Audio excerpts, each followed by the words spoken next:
আসসালামু আলাইকুম।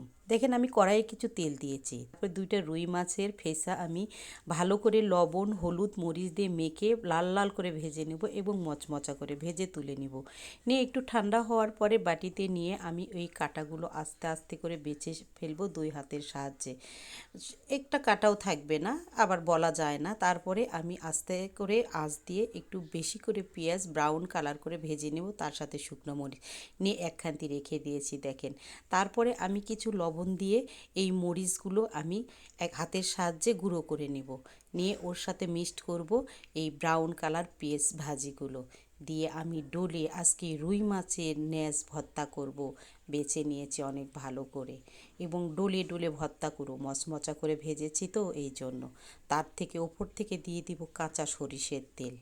আমি কখনো খাই নাই, আজকেই ফার্স্ট টাইম খেয়েছি, কিন্তু দারুণ হয়েছিল। এতদিন মাওয়া ঘাটে গিয়েছে মানুষ ইলিশ মাছের নেজ ভর্তা খাওয়ার জন্য, সবার তো আর সাধ্য হয় না।